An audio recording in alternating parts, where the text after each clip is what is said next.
So, hi, folks. Hello once again, and you're very welcome along to another program, to another edition of Down Your Way. We're here in South of the County this week. We're here in a very special part of County Tipperary. We're here in Malfield. We're here with Con Hogan and his family. Come on, let's hear it!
Oh, absolutely brilliant. What an opening to our program.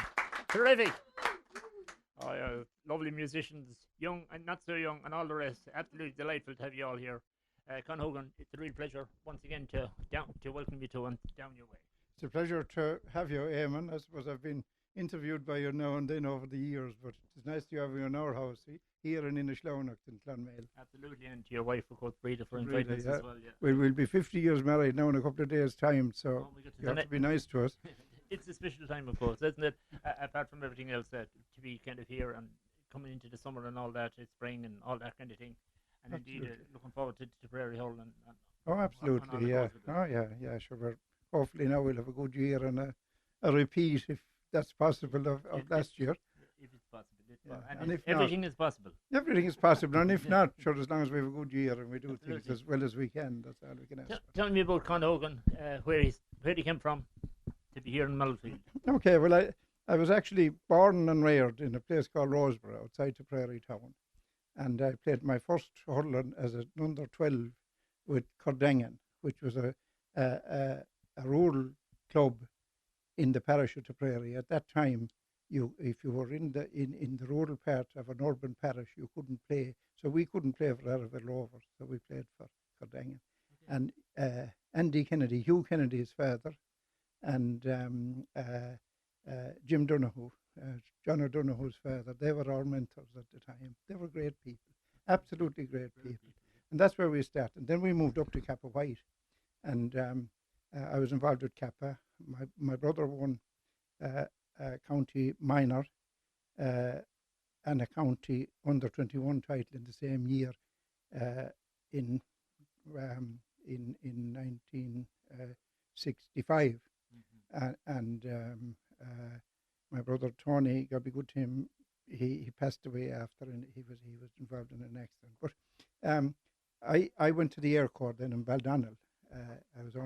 I wasn't quite 17 at the time, up to the Air Corps to an apprenticeship, and we were involved playing hurling both in the army, but also a lot of the Air Corps lads joined Crokes in Kilmacud, and I was involved with Crokes all through the late 60s and early 70s. I joined the Air Corps in 1966, and we were involved in the first All Ireland Club seven-a-side in 1973. It was we started it.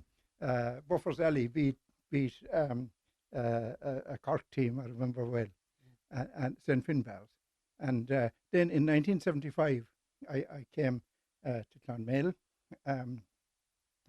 Merck was starting at the time. Merck Sharp and Home were starting at the time, and I came there, and I was in the maintenance department for about 3 years, and I spent the rest of my time in the HR department. I was 33 years in Merck, so I was involved in. Can I pull you back a small bit? Yeah.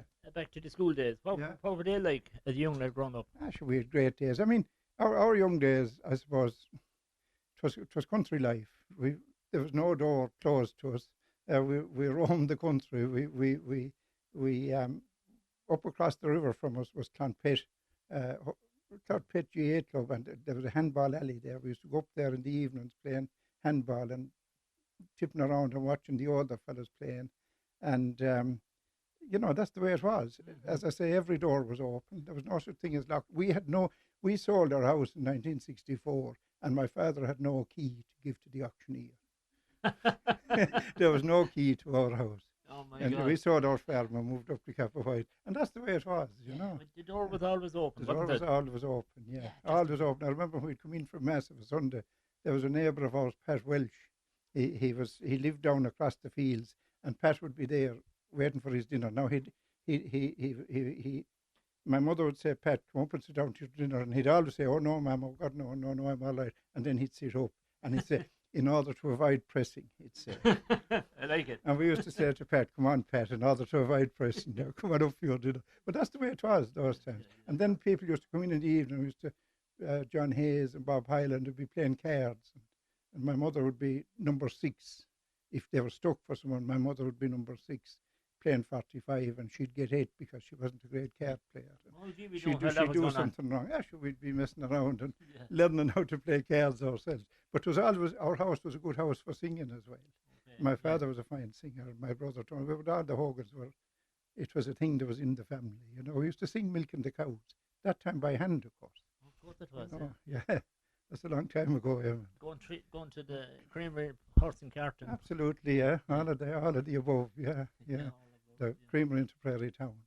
Anyway, we'll move up to Merck Shark and Dome. You were HR working there for a number of years. I was, yeah. I joined the Air Corps, I joined Merck as a technician. I was involved in the commissioning of the plant. And then in 1979, I joined in 75, and in 79 I moved into the HR department. And I was involved in the whole range of HR activity, training, recruitment, industrial relations, negotiations, all of that stuff. And I did that until 2007. And I retired in 2007, and I did a bit of work in consultancy on my own. And you'd be half doing that still, even if you get asked to do things. In an advisory capacity, for the most part. Oh, yeah. I tell you, how many of you employed there in Merck Sharp? I'm sure we had always between kind of 350 and 500. There's still about that many there. Matt is there now. Okay. So what actually were you, apart from you, other lads doing, manufacturing? We were making bulk pharmaceuticals. There's human medicine. That's what we were making.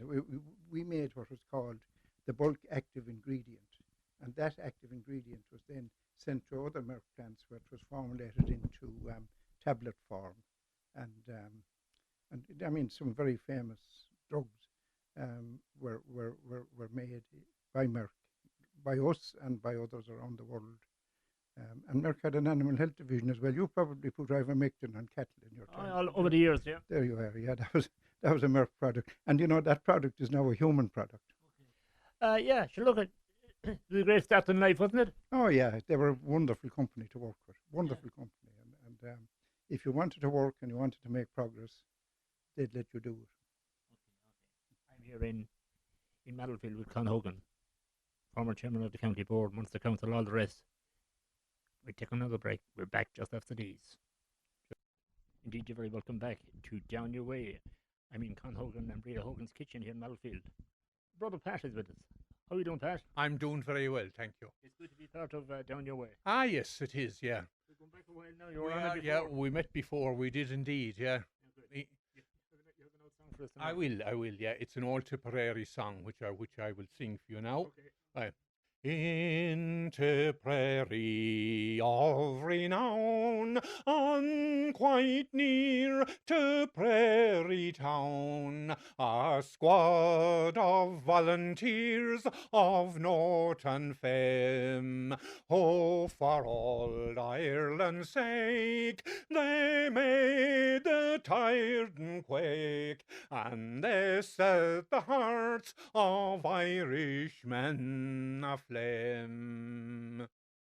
And here is to Dan Breen, and while the grass grows green, his name it will re-echo o'er the land, as from towering Galtymore, where they oft times suffered sore, poor Sean Tracy, Dinny Lacey, and Breen. May God forgive those men who tried to do them in, who had tortured them and murdered them in jail. But they nobly fought and died, and their bitter foes defied, and we're proud that they were sons of Inishfell. And here is to Dan Breen, and while the grass grows green, sure his name it will re-echo o'er the land, as from towering Galtymore, where they oft times suffered sore, poor Sean Tracy, Dinny Lacey, and Breen. Now since that tribe have gone, and the curse of England done, for who are worse than that hated foreign clan, since they stole our ancient race, and near brought us to disgrace. But we need not fear while we have men like Dan. And old Maxwell came here too, the Irish to subdue, but they nobly fought and conquered in the fray.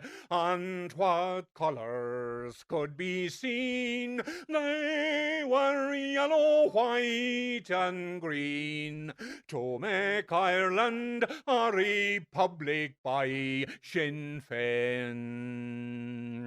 And here is to Dan Breen, and while the grass grows green, sure his name it will re-echo o'er the land, and from towering Galtymore, where they oft times suffered sore, poor Sean Tracy, Dinny Lacey, and Breen. Oh, well done, Pat. Terrific, Pat Hogan. Oh, some song. That's an old song. And by the way, that Taylor Slattery was the grandfather of our current new county communications officer, Michael Quinn. Oh, very good, very good, very good. And he's doing a good job too. Good lad, good lad. Certainly. Yeah. Look, that's a beautiful song, Pat, and thanks for singing it. It's one of the old songs that we haven't heard in a long, long time. Unusual one, yeah. That's an unusual one, and you're fairly good for a song. We'll try to get yourself in as well. Oh, we'll see Talk to it, me right. about the GA field for you, because very much a part of it in relation to communication and running meetings and all the rest. Sure, the GA, I suppose, outside of work, the GA has been my life, Eamon, you know.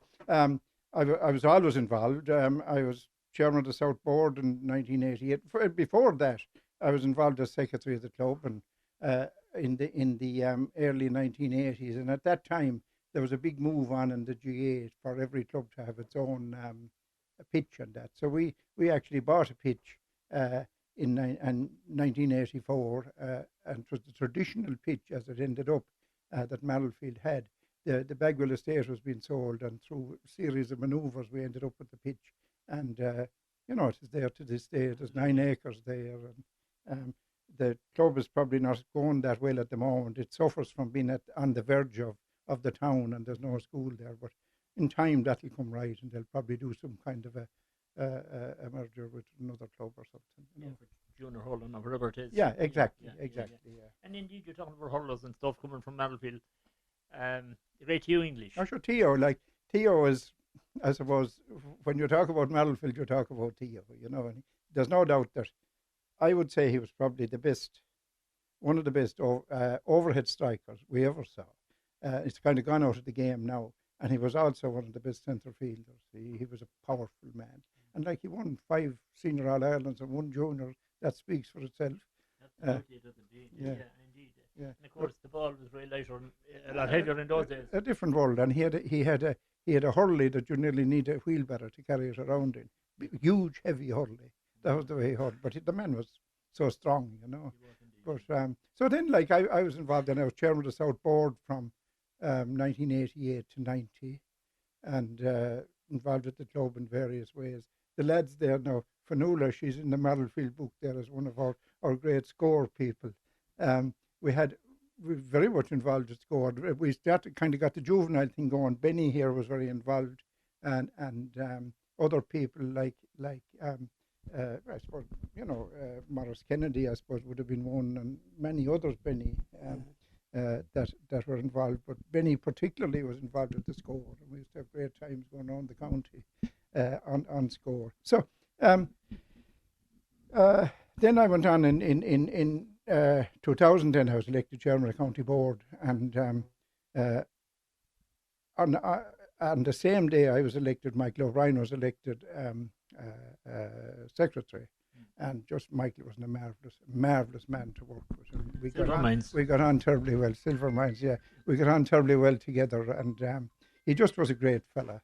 And he actually, the volume of work, correspondence that he was doing for the 3 years that I was with him, it actually kept the sub-post office in Silver Mines opened. That time there was no internet. No. Everything was done by letter. And, and it's only 25 years ago, but still, how things have changed. You're right, all that much. Yeah. It was amazing, he really was. But then Spike Nolan was treasurer, of course, the legendary Spike, And the board was in a fair bit of debt at the time, but we got it out of it. And then, of course, I had the great good fortune that we won in All-Ireland in my time. And Nicky English was the manager. Nicky, a brilliant fellow to work with. Nicky understood not alone what he needed, but he knew the problems you had as well. And he was an easy man to work with.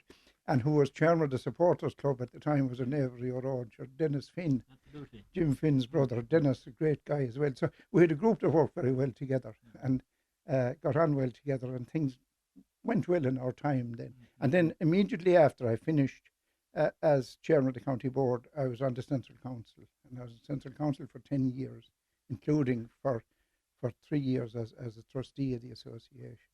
And so I was involved in a lot of committees and that up there. Still involved a bit. And so... You've been in out of the GA meetings and clubs and all the rest all your lifetime? All my lifetime, yeah. It's been part of... But you get great old fun out of it, and you make great friends. And while you get the odd scrape, as you would play the match or anything, you'd have an awful lot more friends than anything else by it, But it's all about getting the work done at the same time, isn't it? Oh, yeah. You have to be focused, and you have to get things done. And I'd like to think we did that. Actually, one of the things that I'd be more proud of than a lot of things we did was that in my time we actually started the whole coaching and games development program going into the schools. And Tom Collum was our man doing that. Tom and Templemore, a wonderful man. Yeah. Tom and John Costigan, and those were great guys too. And then in 2003, Michael Maher, the great legendary Michael Maher, decided to stand down as chairman of Semple Stadium, and he asked me to take it on, and I was chairman for 22 years after that. So, and worked with great people there as well, you know, the likes of John Costigan, John Ryan, Tim Floyd, of course, just wonderful guy, you know. And then even the staff there, you know, David Morgan, exceptional man to work with. Just an awful lot of great people. We'll hear a bit more about Semple Stadium later. Conor, we're going to take another break. We're here in Mallowfield. We're back just after these. Indeed, you're very welcome back to Down You. A young man have an accordion in his hand. Hello, how are you? Good. What's your name? Edmund Edmund? O'Reilly. Yeah, you're related. Oh, okay, very good. So, what are you going to play for us? I'm going to play The Woods of Old Limerick. Okay. The Wood of where? Of Old Limerick. Oh my God. Yeah. Yeah. No, What age are you? 12. 12. A 12-year-old. Here we go. Here and Down Your Way.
Beautiful.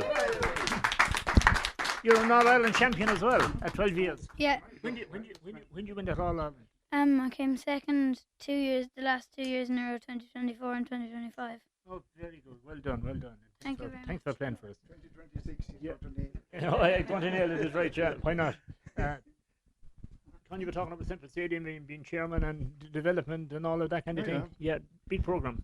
Yeah, we there was a lot to be done when, at the time, the stadium needed to be developed, and we did a scoping exercise of what we needed to do, and we found that we had to do a major job on the Canaan stand and the Orient stand and the terraces. So in all, between 2006 and 2010, we spent €18 million on the stadium. We got 10 million from the Central Council. We got 3 million or 2 million from Munster Council. We got 3 million from Sports Lottery and others as well. You know, so it was a big project. Massive project. Yeah. They're talking about doing another one, aren't they? Well, we are. You see, firstly, Semple Stadium is an old stadium, and the Canaan stand, for instance, is open since 1967, and any large stadium like that needs major maintenance about every 20 years. For instance, the Cusick stand, a new Cusick stand in Croke Park, which is open just 22 or 3 years, they spent 10 million on it recently. My God. That's what's needed. That's what you have to do with they're very open, and the concrete sections move, and you get leakages and problems. Problems with electrics and a lot of things that you wouldn't even see, you know.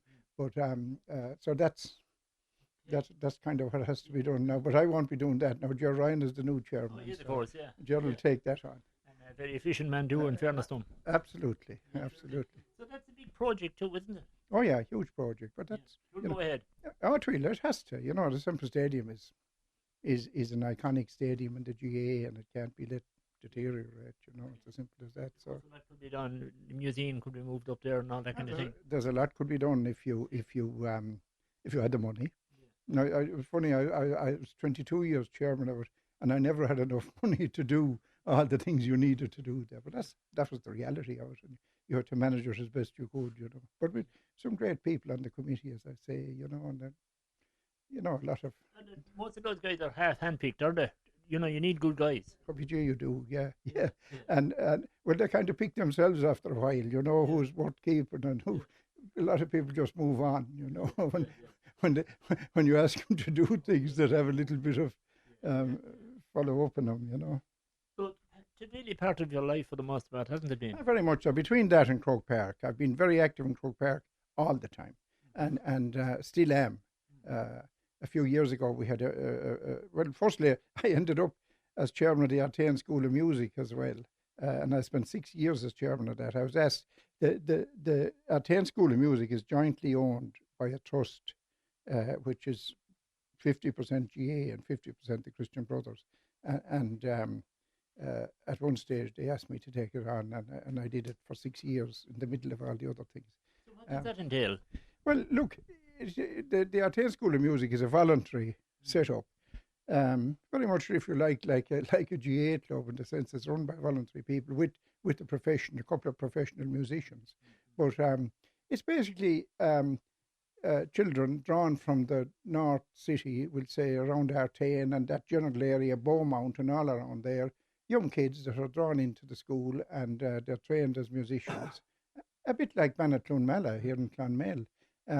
And really a wonderful experience for me, and a wonderful voluntary effort, I have to say. It's an amazing place, and we were very lucky. It was kind of, again, like everything else I ran, it hadn't enough money, and we were very lucky that a local builder wanted some land which we had, and we did an agreement with him that if he got the land from us, that rather than pay us, that he'd build an extension to the band hall, which he did, and he was a wonderful guy. He actually put more into it than the agreement required him to, and it made the School of Music financially independent because we were able to rent it out for activities and that. So I did that for 6 years, and You enjoyed it too. I did. I really did. They were lovely people to work with. Lovely. Of course, the Artane Boys Band and all the rest, they have made some great contribution to the GA over the years. Yeah, they're synonymous really with the GA. They're synonymous with All Ireland Day. They are, yeah. But the thing is, it's a voluntary organisation run by voluntary people, the very same as your GA club in Holy Cross. Yeah. Okay, there are lots of things I know that we could talk about and go to press. I know you have a bit of poetry for us and all the rest, but one guy that we all kind of looked up to in Tipperary, it's the great Liam O'Donoghue. Oh, Liam, and you see, Liam's brother, well, fortunately, Liam is from Hollyford, where Breda went to school, and so the Breda's people and the Donoghues all knew each other. But Liam was, of course, the voice of Semple Stadium for so many years, you know. But outside of that, he was just a great support. He was a great worker on the stadium and a guy who contributed a huge lot. And of course, he's a fabulous author as well of GA books, you know, including the history of Semple Stadium. But his brother, Dennis Donecha, was actually secretary of our juvenile club here in Clonmel, and was treasurer when we did the big fundraising campaign to buy the pitch, by the way, which we funded in 1 year. And Dennis was the treasurer of that and did a lot of work. Dennis is never credited in Mallowfield for the work he did, but he did a lot. And I know I was at a retirement due the other night for the great Seamus King, of course. Seamus, yeah. The great historian. Yeah, I'm sure Seamus and Liam worked very closely on the yearbook, of course, and sure they won McNamee Awards, and they just, Seamus, just a great guy as well, you know. One time for the launch of one of his books, and time I was a bit involved with Casual Life at the time. Oh yeah, sure. He did history, Munster GA, and various histories. Yeah. Okay, you mentioned there this disciplinary committee, Central Disciplinary Committee. I didn't mention. But I'm just wondering, how did that come about? I'll tell you. It was back in Sean Kelly's time when Sean was president. There was actually a transition between the old GA rules and the new GA disciplinary rules that apply now, and there was a 2-year period in between where they needed. There was the old, what they called the fixtures and finance. I'm not sure what it was called now, but there was the fixtures committee handled discipline, and then they were setting up a whole new system of discipline because we were ending up in the High Court with cases and that. and people getting injunctions to prevent referees' decisions and all that. And so I was asked to head up the disciplinary committee for 2 years, which I did. I tell you, that was an eye opener now. Sure it was. But we managed it. Yeah. And the famous Battle of Omagh between Dublin and Tyrone.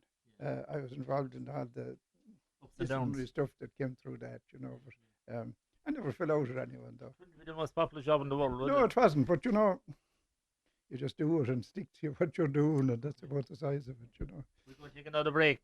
I'm with Con Hogan. We're back just after these. Indeed, you're very welcome back to Down Your Way. Con, I know we caught up maybe 10, 15 years ago down here in town doing the program, and you had a great poem. Can you remember any of that? The Two Travellers. It was by C.J. Boland, a Clonmel man who wrote many great poems in a wonderful book. They're in a wonderful book called My Clonmel Scrapbook. And it goes like this.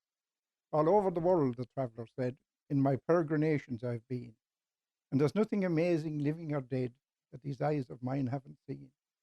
From the land of the ape and the marmoset, to the tents of the fellaheen, to the other, I lay you an even bet, you were never in Farnalee.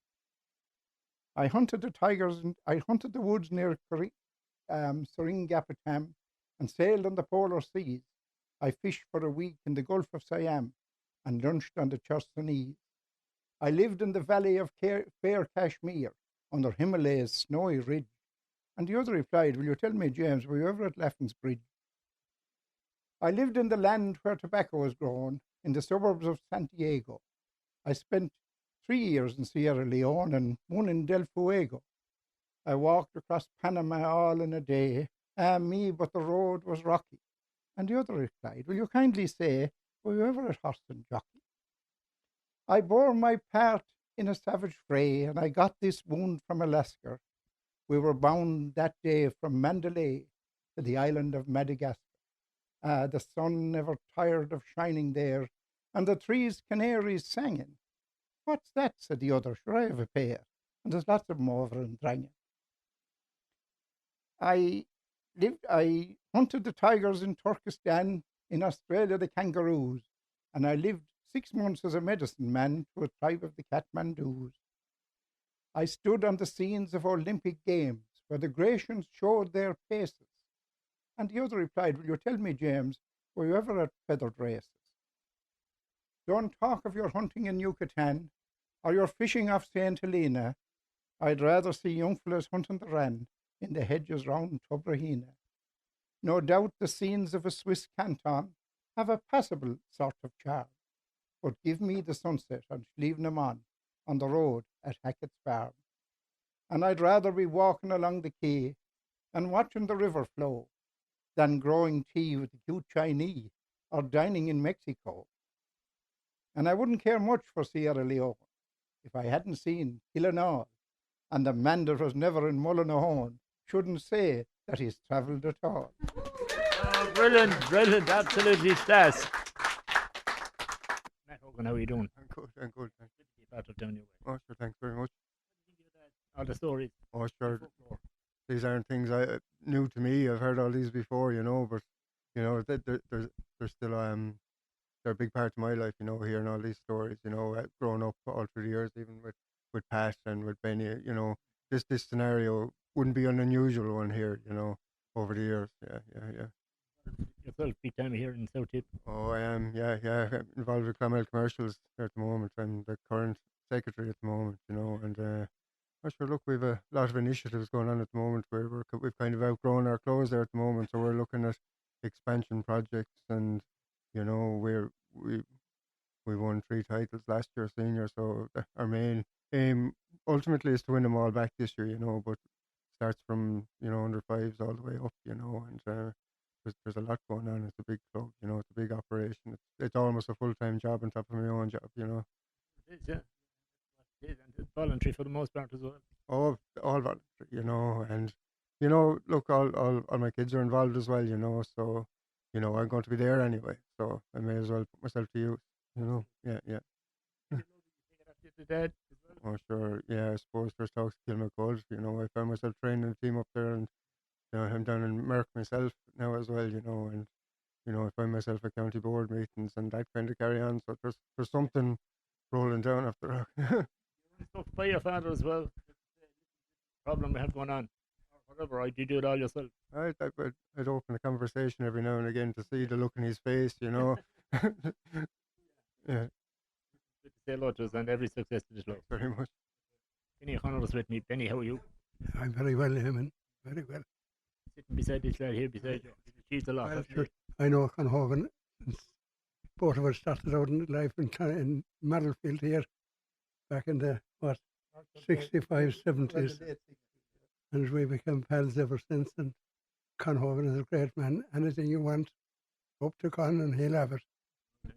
Or he gets it for you somewhere along the line. Yeah. Yeah, how are you doing? Hazel, is it? Good, yeah, I'm Hazel. I'm Benny's granddaughter. The whole night here. Oh, yeah.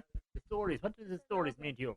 Oh, it's very nice to hear it all. I knew that Con and Benny were both a very big part of the GA, but I never knew that he was in the Air Corps and all. This is very interesting to hear everything that's going on, yeah.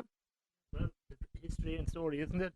Cut her around the corner here. We say hello to this lady. Hi, how are you doing? I'm Nuala O'Connor, and yes, I was the one that used to wash the jerseys and hang them out in the line and in the old days and make the cups of tea. It's an amazing amount of work that was done by ladies. Yeah, did our bit back, everyone helped. Do you washing machine? Oh well, we had at one stage. By then we had. By then we had.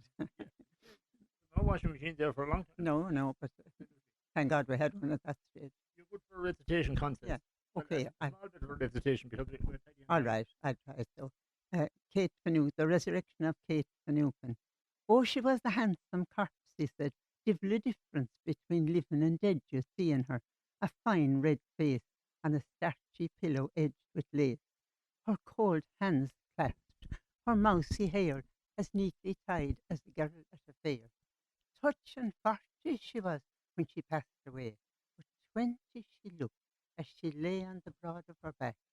Kate Fanukin of Ashley West was stretched in death, but she looked her best.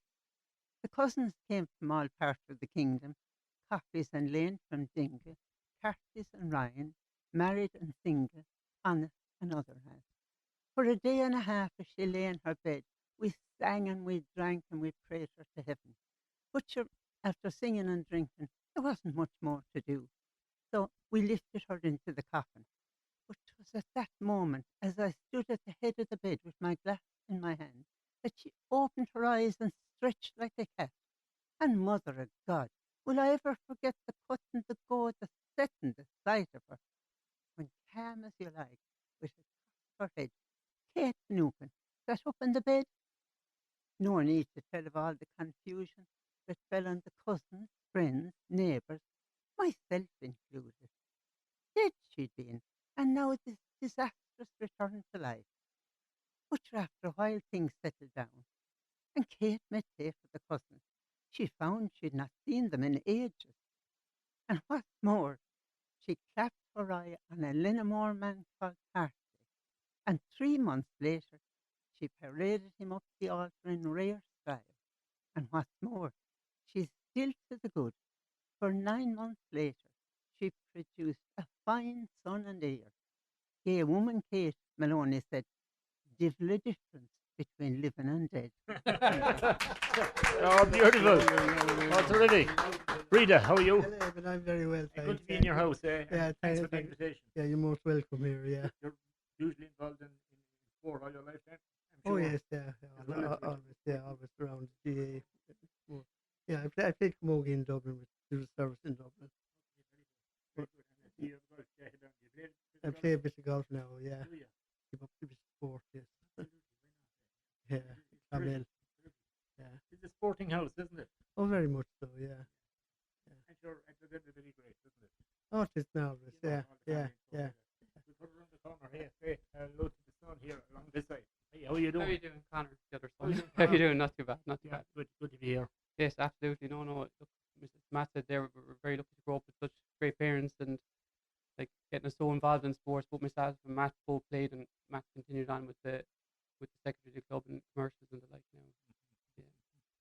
What sport did you get involved in? Hurling, yeah, I played hurling all my life. I spent a lot of my time in Waterford now, but yeah. I came out of retirement last year to help the club, and I tore another cruise ship. So that might be the end of me, according to my wife. Anyway, I might be done. Yeah.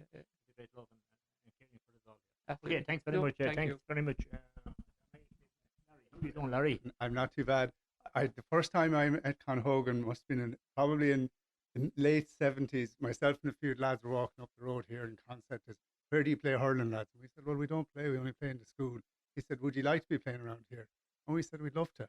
And the next thing, he got involved in Marlfield at the juvenile level, and we all played. And I think he instilled a level of GA and community that's lasted all of us, and we'll always be grateful for everything he did with us Marlfield juveniles. That's absolutely terrific story. Yeah. Kind of a genuine article out there. I'll never forget it. And it's funny to hear Dad saying, anything you want, walk up the road here to Conwell. We got that day, but it's the same. You come up, anything you want, there's always an open door here, you get help. So great. Same sense. Yeah, and listening to him tonight, I said, how in the name of God does he get the time? I don't know. I have to say, I don't know. All the things he was involved in. Dad always says to us, you want something done, ask the busy fella. Well, I tell you, Con Hogan is the busy fella. You ask him. Absolutely. Good to say hello. Thanks very much. Con, finally, I just want to come to you down. We have only a couple of minutes left on the programme. The challenges that's ahead for the GA. Well, like the challenges, they're great. But the GA in my time has come on by leaps and bounds. I look at the GA. When I went to Dublin, most of the clubs that are now enormous clubs, like Nafina that Lawrence is involved in, or Kilmacud that I'm involved, they were all junior clubs. Look at them now. The GA is huge. Now, it does have a problem in the rural setup. Small rural clubs are finding it difficult to keep going because families are smaller, and there an awful lot of clubs now are coming together at underage, at juvenile level, and doing different arrangements, and that is, rural depopulation is an issue, and but Larry works with the government now, and he'll be taking this directly back to the Taoiseach. Yeah, that is. But I would say that the challenges facing the GA are no greater than the challenges facing society. But look, we talk about integration. That's a challenge, but it'll happen, and the GA will be all the better for it. It's a real pleasure, Con, to be here in your kitchen and to your wife's kitchen and to family and all the connections. Really, thanks very much for being with us. And thank you for coming along, Eamon. Always a pleasure.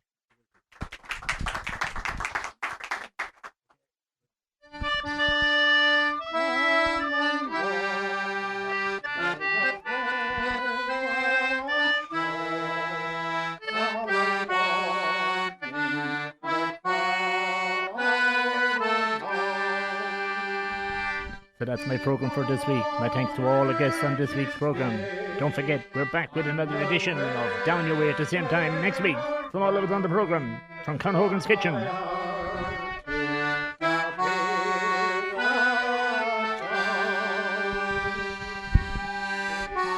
Flies far